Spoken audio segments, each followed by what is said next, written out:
Queridos amigos, es una alegría compartir con ustedes estos minutos aquí en Nuevo Tiempo, Señal de Esperanza. Creed en sus profetas es un programa que más que un programa es un momento de compartir los consejos inspirados de la palabra de Dios y además reforzados, amplificados por el espíritu de profecía. Así que ya los saludamos y también saludamos a quien nos trae los consejos inspirados, Pastor Bruno. Gracias, Pastor Ever, siempre una alegría. Te agradezco por coordinarnos, por presentar este programa. Agradecemos también a quienes detrás de cámaras hacen posible que este mensaje pueda ser multiplicado y llegar a tantas personas. Y al hablar de tantas personas pensamos en usted y oramos, deseamos muchas bendiciones y que esta reflexión también contribuya a fortalecer su fe, a tener más fuerzas para enfrentar las luchas de cada día. Así entonces nos vamos a 2 de Corintios capítulo 6. En el capítulo 6 de 2 de Corintios, Pablo está continuando el pensamiento que comenzó en el capítulo 5, donde habla que somos ministros de la reconciliación, aquella reconciliación que Cristo hizo, que logró a través de su muerte. Y más adelante él empieza a hablar diciendo que somos templo del Dios viviente. Y en el versículo 17 hace una advertencia, así porque sois templo, ustedes tienen que cuidarse, tienen que salir de en medio de la inmundicia que hay en la tierra, que hay en el mundo. Este tema de la relación, de cuidarse del mundo, tiene que ver también con los aspectos de la santificación, el proceso del cristiano. ¿Cómo evitamos tocar las cosas que hacen daño a un cristiano? ¿Qué nos dice Elena White? Bien, Elena de White comenta lo siguiente: el mundo es el instrumento que zarandea la iglesia y prueba la legitimidad de sus miembros. El mundo ofrece atractivos que, si son aceptados, hacen que la vida del creyente no esté en armonía con lo que profesa. Si avanzáis hacia el cielo, el mundo os presionará muchísimo. A cada paso tendréis que abriros camino contra Satanás y sus malos ángeles, y contra todos los que quebrantan la ley de Dios. Se interpondrán las autoridades terrenales. Haréis frente a tribulaciones, quebrantamiento de espíritu, palabras ásperas, ridículo, persecuciones. Los hombres os pedirán que os amoldéis a leyes y costumbres que harían que fuerais desleales a Dios. Aquí es donde el pueblo de Dios encuentra la cruz en el camino hacia la vida. O sea que de alguna manera el mundo, sus encantos, sus seducciones, sus atracciones, sus tentaciones, sus falsedades, su materialismo, su secularismo, su relativismo, de alguna manera es un atentado contra el creyente que quiere vivir como Dios manda y ser diferente, no importa las presiones de ese medio en el que él se envuelve, ¿no? Así que en alguna medida el mundo termina probando cuán verdadera es tu fe, cuán verdadera es tu confianza en Dios, cuán verdadero es tu compromiso, tu fidelidad, tu amor, tu entrega y tu comunión con el Señor. También llama la atención el hecho de que Satanás, porque lo menciona la cita, ha ido construyendo toda una red, toda una estructura para distraer la mente del cristiano. Hoy no solamente son las presiones sociales del trabajo, sino también están las distracciones que están a la orden del día. Antes las familias tenían un televisor en casa, hoy cada persona, cada niño incluso tiene una distracción en la mano, en su celular. Hace 20, 30 años un computador no tenía ni la 10ª parte de potencia que hoy tiene un smartphone, un celular inteligente, y además mucho acceso a información que mantiene a los niños, adolescentes y jóvenes muy distraídos.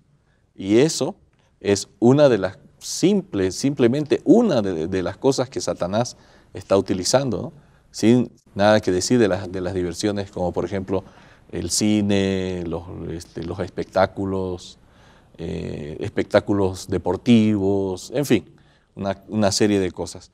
O sea que claramente, como dice Elena White, ¿no?, es el instrumento que Satanás usa para que el creyente no esté en armonía con los principios de Dios, ¿no? Quiero tocar un tema más, Pastor Bruno. Ahí un poco más adelante dice, y seré yo a vosotros por padre. Ustedes tienen que cuidarse del mundo. Y les hace una promesa. ustedes me seréis hijos e hijas, dice el Dios Todopoderoso. ¿Cómo es que Dios da fuerza a sus hijos para que combatan la inmundicia, combatan las cosas que no son santas, que no son edificantes? En el libro En los lugares celestiales, página 68, podemos leer: somos hijos e hijas de Dios. Satanás es el destructor y Cristo el restaurador. Él nos hará partícipes de su santidad. Dios no considera livianamente el pecado, sino que trata de rescatarnos del pecado. No hay en Jesucristo áspera y severa repulsa o resentimiento. Y si tenemos el carácter de Cristo, tendremos su semejanza.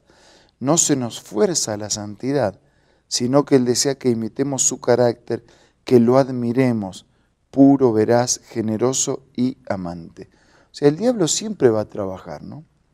El diablo va a trabajar para destruir, el Señor va a trabajar para construir. El diablo va a trabajar para derribar, el Señor va a trabajar para levantar.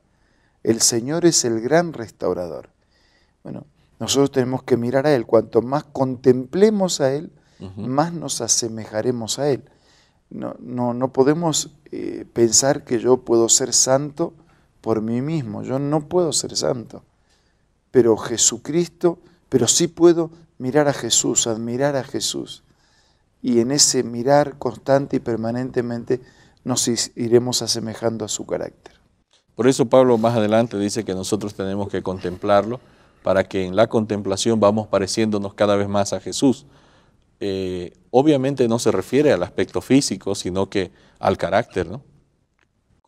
Contemplando a Jesús a través de lo que Él ha hecho. En un libro que conocemos todos, El deseado de todas las gentes, que es la mejor biografía de Jesucristo, ¿no? Hasta el día de hoy, dice que deberíamos contemplar, deberíamos estudiar 1 hora, ¿no? Por lo menos deberíamos pasar contemplaciones de la vida de Jesús, las últimas escenas, especialmente, ¿no? O en el camino a Cristo, creo. Así que está interesante que Él dice que no nos fuerza a la santidad. Quiere decir que es un asunto que tiene que comenzar en nosotros. Nosotros tenemos que desear ser como Jesús. Sí, por eso nuestra lucha es la lucha de la entrega, ¿no? No es la lucha de ser, sino de entregarme a Jesús para que, dependiendo de Él, sometiéndome a Él, caminando con Él, mirando a Él, o sea, leyendo, inspirándome, motivándome, podamos finalmente asemejarnos a Jesús. Y en otros niveles de la vida ocurre, hay personas que contemplan un músico, un deportista, un político, y les interesa su discurso, su forma de moverse, a veces también otras cosas, ¿no? Sus modales, pero nosotros necesitamos mirar a Jesús para que nos interesen sus modales, ¿no? Su carácter, su manera de actuar, su manera de comportar. Bueno, cuanto más miremos, más nos vamos a consustanciar de aquel a quien queremos imitar. Así rapidito, todavía nos quedan unos cuantos minutos. Dios no considera livianamente el pecado. Hoy parece que el mundo incluso ha permeado esta visión de que el pecado no es más pecado, es simplemente una equivocación, un error, una circunstancia adversa que la persona por equivocación lo hizo. Y entonces parece que empezamos a justificar el pecado, y esta tendencia está yendo cada vez más fuerte, incluso dentro de los creyentes. Sí, en el mundo relativo en el que vivimos solemos relativizar lo bueno, lo correcto, y también relativizamos lo malo, ¿no? O sea, está todo bien, está lo mismo, sí, está todo igual. Y el diablo sabe que con eso terminamos diluyendo, ¿no? Nuestro comportamiento, nuestros principios de ética, de verdad, de integridad. ¿Dónde quedó el valor, el papel de la palabra, claro, por ejemplo? Hasta dónde la verdad, la integridad, ni hablar, ¿no? Porque se ha ido mezclando todo, qué bueno, pero un poquito, que haga. Y así en todos los niveles, en todas las edades, y en estudios, y en trabajo. Y parece que nuestra cultura fuera correr los límites, ¿no? Bueno, Dios espera de nosotros integridad, fidelidad, en lo mucho, en lo poco. Y es en lo poco donde se evidencia la verdadera fidelidad. Así es. Honestidad, integridad. Gracias, pastor. Amigos, esto es Creer en sus profetas. Luego de unos consejos ya retornamos. Hola, hoy tengo otra cita muy linda para compartir. El Dios del cielo luchó consigo mismo entre dejar que el hombre culpable pereciera o entregar a su cariñoso Hijo para que muriese por la raza humana. Los ángeles estaban tan interesados en la salvación del hombre que entre ellos se podía haber encontrado a quienes habrían renunciado a su gloria y dado su vida por el hombre que perece. Pero, dijo el ángel, eso no serviría de nada. La transgresión era tan enorme que la vida de un ángel no podía pagar la deuda. Únicamente la muerte e intercesión de su Hijo podía pagar la deuda y salvar al hombre perdido de la tristeza y la miseria sin esperanza. Qué linda cita, ¿verdad? Esta tú la puedes encontrar en este libro maravilloso, Primeros Escritos, escritos por Elena G. de White. Puedes descargar esta aplicación ingresando al App Store o al Play Store, buscando Elena G. de White. Gracias por continuar en sintonía de Nuevo Tiempo. Reservamos los últimos instantes de nuestro programa para ofrecerles una nueva invitación. Solo para recordar la declaración de Jesús cuando dijera que cuando Él regrese va a decir a muchos, bien buen siervo y fiel, sobre poco has sido fiel, sobre mucho te pondré. Entonces que esa motivación, ¿no? de esa mirada de Dios sobre nuestra vida nos lleve a vivir hoy mirándolo a Él. Ahora vamos a orar. Querido Dios, gracias porque pudiendo serte fieles en poco, un día nos pondrás sobre mucho. Ayúdanos a mirar más a Jesús, a meditar, a leer, a orar, a profundizar nuestro vínculo contigo y a reflejar en nuestras palabras, en nuestros gestos, en nuestro comportamiento, que estás al control de nuestra vida. Bendice a nuestros amigos, te lo pido, te lo agradezco, en el nombre de Jesús. Amén. Amén. Agradecidos también a Dios, nos despedimos solo brevemente por unas horas para retornar el día de mañana a través de Nuevo Tiempo, Señal de Esperanza, aquí en su programa Creer en sus profetas. Será hasta entonces.